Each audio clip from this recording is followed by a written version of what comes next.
It's reported that Harry and Meghan have snapped up the film rights to a best-selling book in a bid to improve their fortunes in Hollywood. Royal editor Russell Myers joins us now. So what is this book? Oh, well, big things on the horizon, maybe, for Harry and Meghan, because... Well, they spent a lot of money. Well, they've earned a lot of money and they've spent a lot of money because this book, Meet Me at the Lake, a bestseller, not very well known to some of us bookworms, but £3 million apparently they've paid for the rights to it. This will be in part of their big money Netflix deal. And, I've been looking into it because it's quite interesting, the similarities between the book and Harry and Meghan's life. So let me take you through them. So, couple in their 30s. Meghan was 34, Harry was 32 when they met.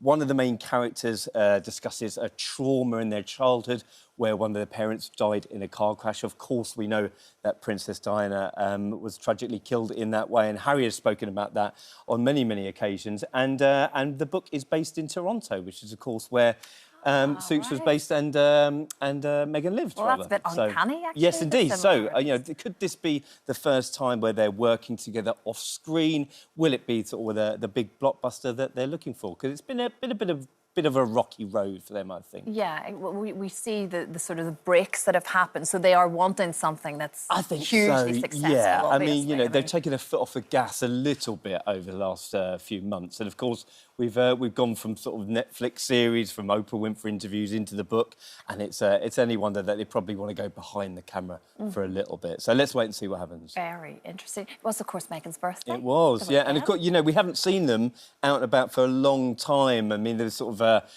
rumours about their relationship, quite unfounded, I think. But, what were the discussions between the royal family? Well, there were not very many publicly because there was no sort of public declarations of happy birthdays or otherwise on the social media accounts. And so I was asking the palace about this and about, is this something that we can expect to be part of the course for the future? And, of course, we didn't see anything.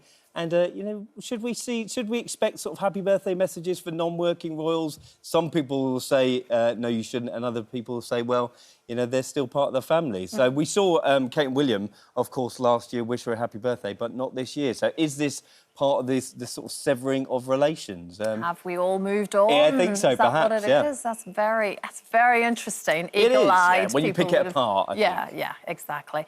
King Charles in Scotland, of course. He is, he's still... He wears the kilt well, doesn't he? He does indeed. He's getting involved in the traditional elements. He is at the May Highland Games in John O'Groats over the weekend. And I think we've seen sort of the royal family take their foot off the gas. I mean, it's been a very busy period, especially for the King, of the coronation over the last few months, of preparations with that.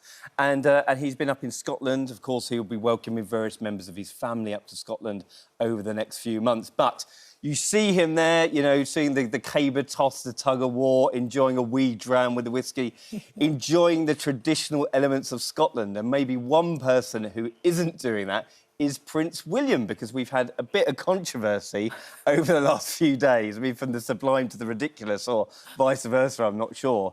But whether we will see William in a kilt. We saw him wearing a kilt when he was a young lad, but he sort of bypassed this traditional element of his role. And, if you're going to be king of the country, surely you should embrace the traditional elements. I'm sure that's a very interesting discussion. It is, and I'm sure there'll be a few Scots who will be watching and waiting to see whether he just don the kilt when he's in Balmoral. Bring on the kilt. Absolutely, yeah, I'm sure, yes.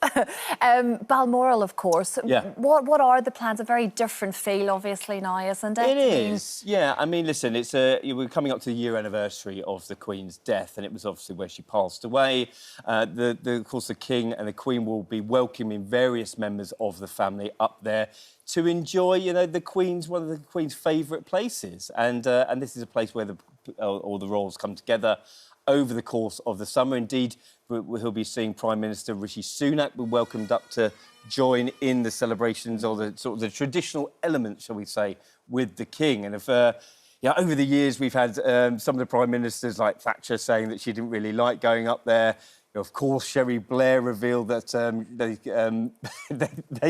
had one of their children there. Indeed. That's I think what I remember from that story. Enough said about that. So, what will it be like this year? Of course, I think it will be more of a sort of sombre affair this year. We're sort of coming in to that anniversary, I was just going to say, so next month, it's really hard to believe. It is, you know. It's a year. I mean, a year gone by, it's been an absolute roller coaster for all of the royals. We've seen, of course, the sort of outpouring of emotion, not just here but worldwide, and into the first Christmas without the Queen. Then, of course, into the coronation as well. What will it look like? I mean, the royals or the palaces are saying that there won't be any public memorial as such. But listen, I think the royals will be getting together. They'll obviously be together at church, and I'm sure there'll be a memorial or commemoration of some sort for the late Queen. But I think it's much ado about looking forward as well as it is looking back. Of course, of course. Russell, as always, nice to have you back. Lovely to see you. It's been too long. Yeah, lovely to see you.